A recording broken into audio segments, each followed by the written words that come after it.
Olá, eu sou Thaís Rocha e está começando mais um episódio do Colin Quem Entende, o podcast onde eu converso com especialistas convidados e a gente compartilha reflexões, ferramentas e experiências para tornar a jornada universitária mais leve, consciente e cheia de sentido. Porque entender é o primeiro passo para transformar. Preparado para enxergar o lado invisível da vida acadêmica? Então cola com a gente! Vamos conversar um pouco sobre o choque de gerações? Olha, pegando aí a palavra de hoje, aí, que nós já falamos várias vezes, isso é outro estigma, Aham, né? Que a gente tem que vencer. sim. Professor, e aquilo que eu falei no início, e repito, amo a docência. Para mim, é a coisa mais foi a coisa mais importante da minha vida, né?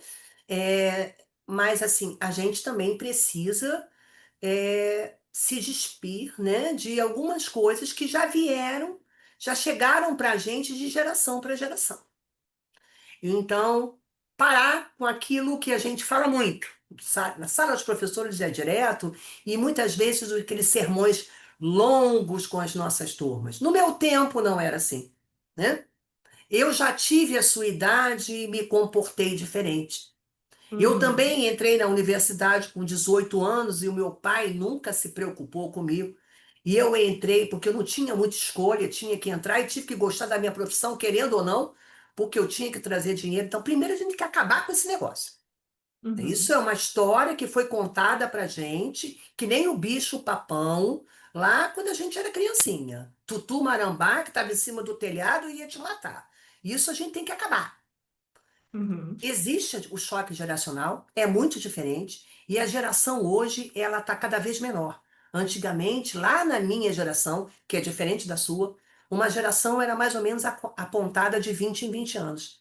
Depois ela foi para 10 em 10, e hoje eu posso te dizer, por experiência própria, e por estudo e por estatística, que ela está de 5 em 5. Então, o mesmo aluno que você recebe na universidade em 2025 não é igual ao aluno que você vai receber em 2030. Ele vem um aluno com muitas habilidades e com muitas fragilidades também. E você não vai poder dar a mesma aula que você dava. As suas famosas notas de aula, universidade então tem muito disso. Minhas notas de aula, muitas vezes notas de aula desde a época do mestrado, desde a época do doutorado, desde a época que você estava lá no início da sua pesquisa, ainda no TCC da sua graduação, ela, ela ainda vai servir, mas ela tem que ser transformada. Porque eu uhum, costumo dizer que o conhecimento, ele é, ele existe. Agora, ele só tem que ser transformado, entendendo que hoje a geração nova é uma geração muito mais antenada, muito mais rápida, muito mais dinâmica, que quer respostas muito rápidas.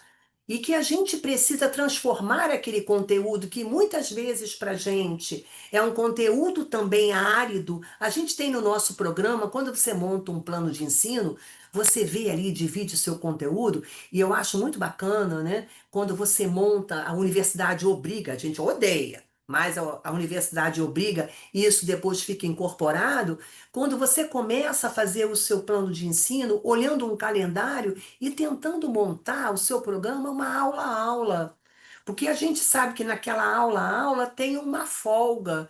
E sabe também que muitas vezes ele não vai, aquele cronograma não vai ser seguido daquela maneira, porque aconteceu uma coisa, surgiu um outro assunto, desviou, e você tem que aprender que tudo aquilo que muitas vezes é trazido pelo seu aluno, às vezes até por meio de gracinha, né? De gracinha, ele pode ser aproveitado a seu favor se você estiver aberto a isso.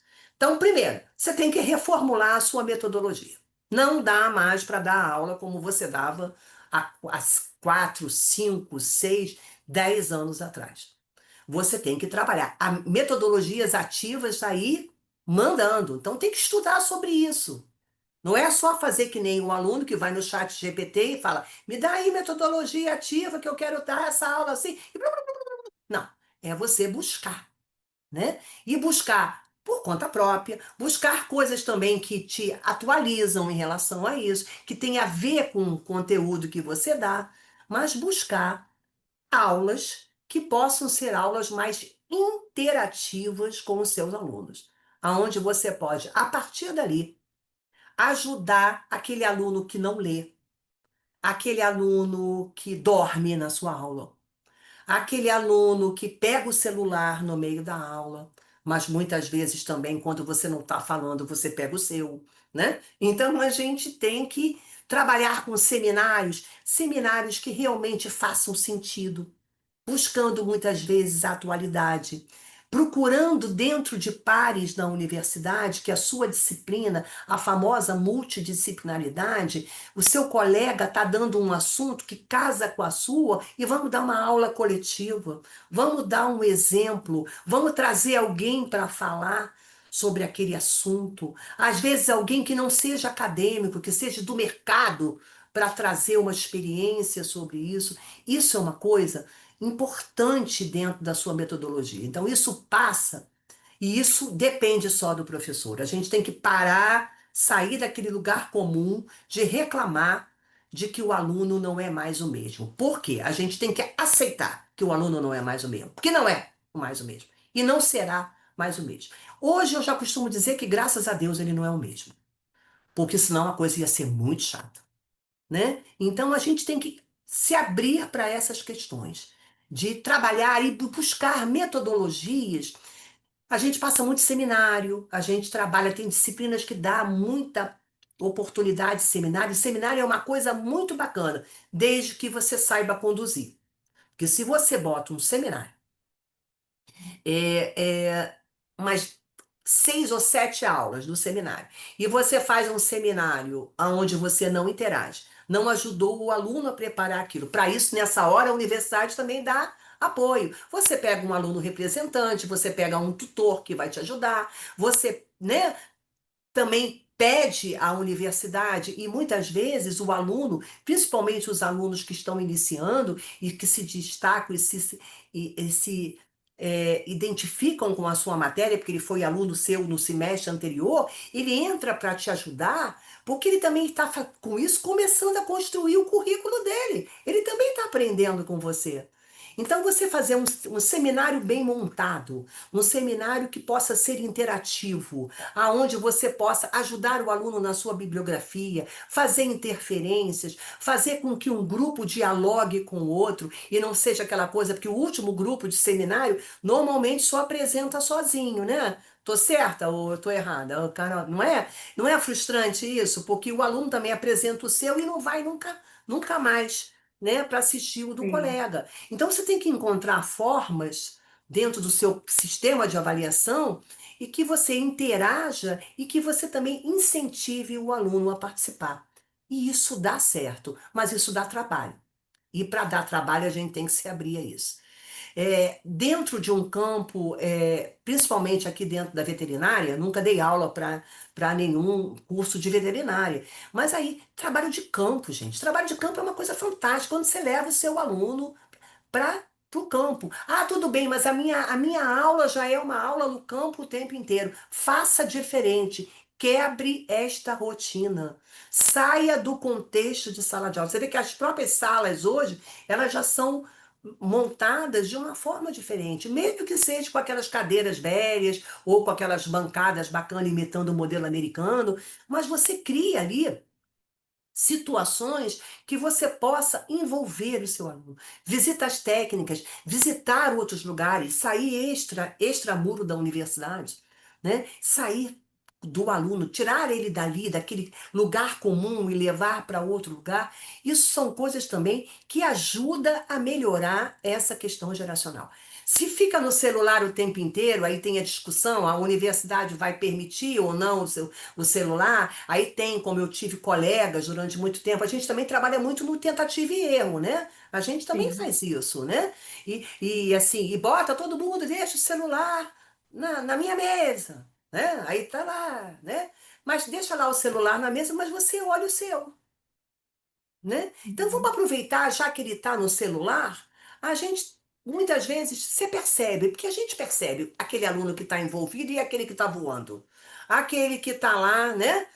No outro planeta, até pela maneira como que ele olha para a tela, que ele ri, que ele faz. E ali você, em vez de intimidar ridicularizando, você intimida trazendo ele para o seu contexto.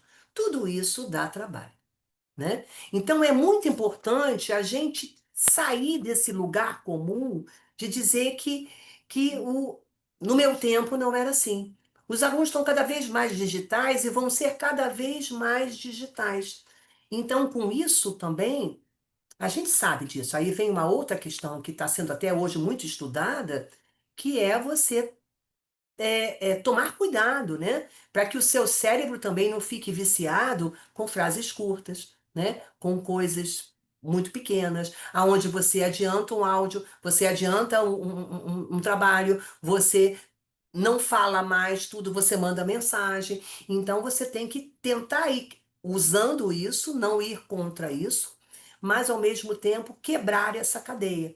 Então, assim, eu acho que lembrar também, né, que empatia, eu até coloquei aqui, né? Não é frase de efeito, não, viu, gente? Empatia, escuta, clareza não mudam as gerações. E valores também não mudam na geração. A gente fala muito assim, os alunos hoje são muito mal educados. Eles são muito barulhentos.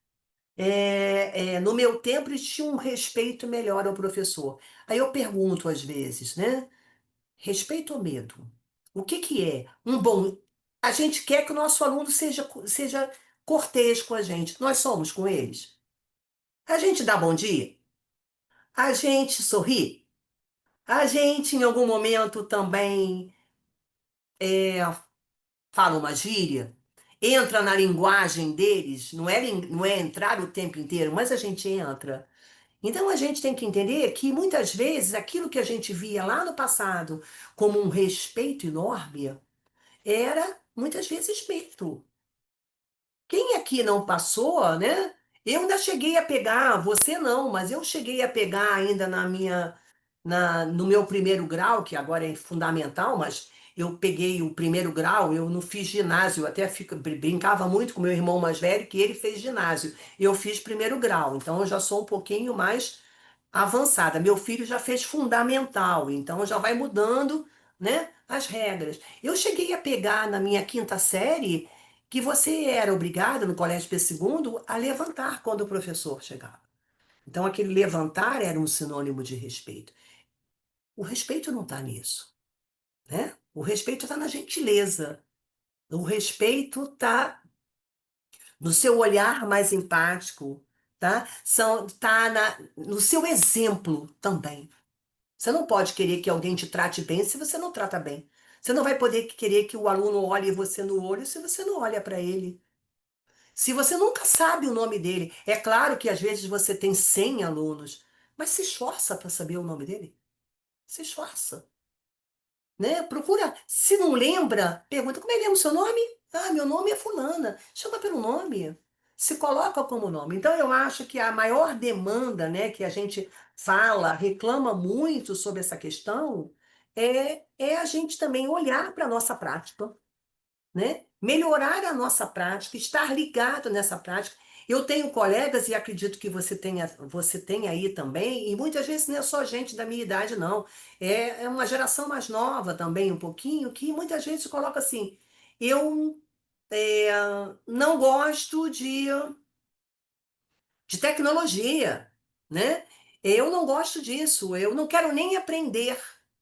Eu me lembro, você já pegou a universidade com, acredito eu, que com um sistema online, né, do docente online, do aluno online, né? Eu peguei a universidade com papel, né?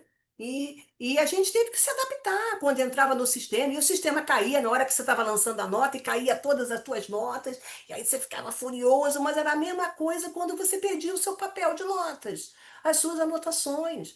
Então, assim, é tentar também não resistir a essas mudanças. Eu acho que assim você consegue melhorar esse conflito geracional e também sabendo lidar o limite, porque ao mesmo tempo que eu falo do olhar empático, é importante que o lugar seja marcado.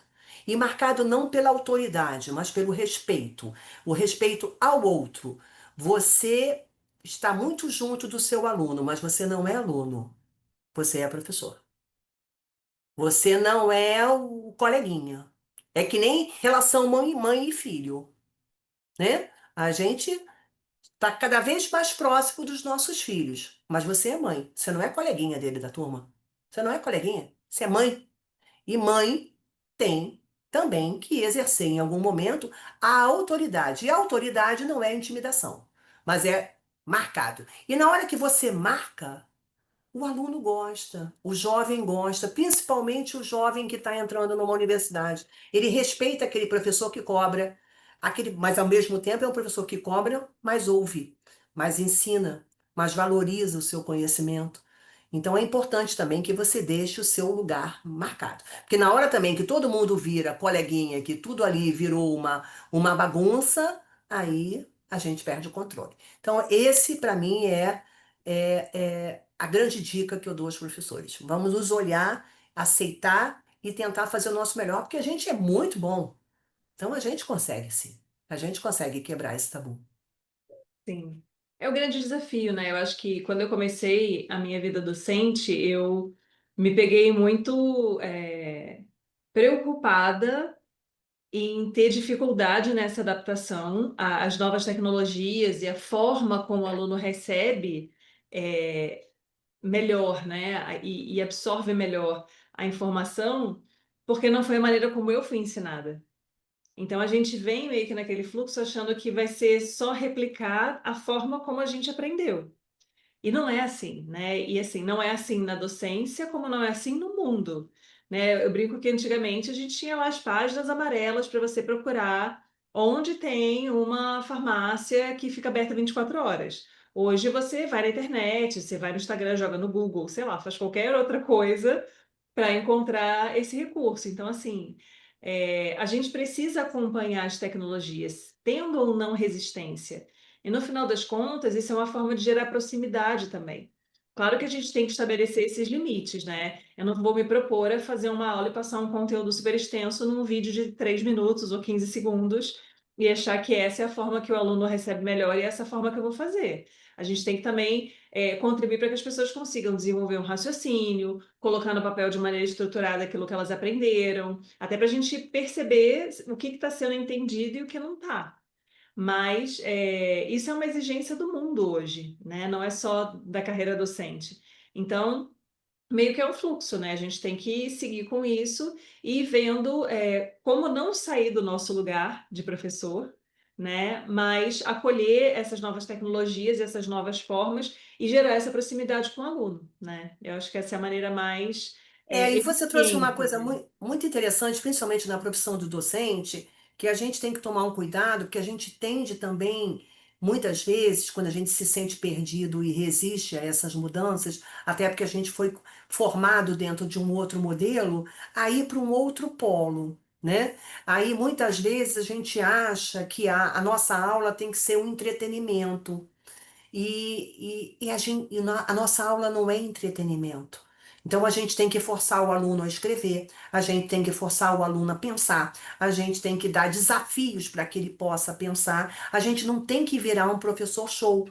Então, muitas vezes eu vi colegas ao longo dessa minha experiência aí, com todas as mudanças que vão acontecendo, né, com a tecnologia e com a questão da geração, partindo para uma aula show. E a aula show ela não tem consistência e você não vai conseguir aquilo o tempo inteiro, né? E você tem que ter uma questão de consistência mesmo, de mostrar que você está ali para ser um facilitador e não para ser o passador de conteúdo, né? Que apesar da avaliação resultar numa nota ou num conceito, porque a vida é assim, né? A gente tem o tempo inteiro, a gente é avaliado.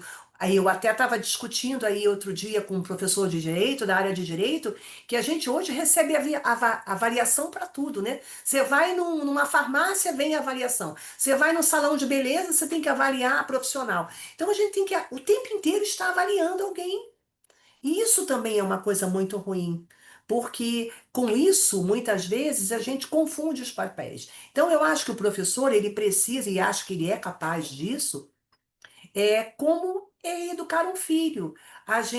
Eu cansei de dizer isso para os meus alunos, e quando eu fui professora, quando eu fui coordenadora, quando eu fui diretora, quando eu tive que desenvolver vários papéis como mãe e como mulher. Até aqui eu discuto.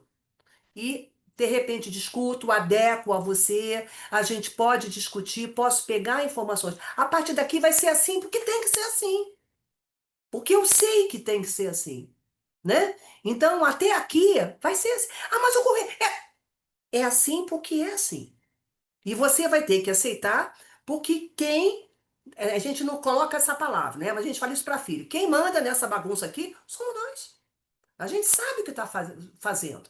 Então tem uma hora para a gente também não ir para o outro momento radical, entendeu, Thaís? Que a gente fica com muito medo da avaliação, né? Porque hoje a gente é avaliado. E muitas vezes em universidades particulares, dependendo de como você se relaciona e da capacidade do seu gestor, de tudo que a gente já falou no passado, né? Aqui hoje nessa fala, muitas vezes ele leva um professor a perder o emprego, né? Ele leva um professor a perder o emprego, com esses espaços da ouvidoria, né? Com esses espaços na hora da avaliação, na hora da prova, na hora do famoso pontinho, né? Eu preciso de ter mais 2 pontos, 3 pontos, né? Então hoje a gente faz muita piada, já desde aquele tempo, né? E eu costumava muito dizer isso para os meus alunos, né? Se a média da faculdade é 7 e você chegou a 6,5, você tem que entender que 7 é o mínimo. Você tem que mirar no 9 para conseguir um 8. E se passar com 7,5, que bom, dei o meu melhor. Mas você não pode simplesmente só mirar no mínimo. Porque na hora que você mira no mínimo, aí você tem um conceito que é seu como docente também para o seu aluno, que é um conceito que é uma palavra muito forte, mas ela está presente na nossa vida e a gente tem que entender o significado dela, que é formar uma mediocridade. Porque medíocre, que a gente acha que é uma ofensa, não é. Medíocre é a média. É a média. E se você quer se destacar, você tem que fazer além da média. Se você não chegou nem na média, você não atingiu o objetivo que você queria. Então, eu acho que é isso. Professores, né? Acreditem nisso, busquem isso, vocês são capazes disso e conseguem. E vão cada vez mais com pegar alunos que você vai aprender muito com eles também, muito antenados, muito nessa questão, se abre a isso, mas mantém também o seu papel e tem que se atualizar. Não dá para fazer a mesma coisa que você faz aí a vida inteira. Isso é para qualquer profissão, principalmente na nossa que forma pessoas. Esse foi o Colin Quem Entende. Se esse conteúdo fez sentido para você, compartilhe com seus colegas e ajude a espalhar essa rede de apoio acadêmico. Acompanhe os próximos episódios e lembre-se, você não está sozinho nessa jornada. Até a próxima!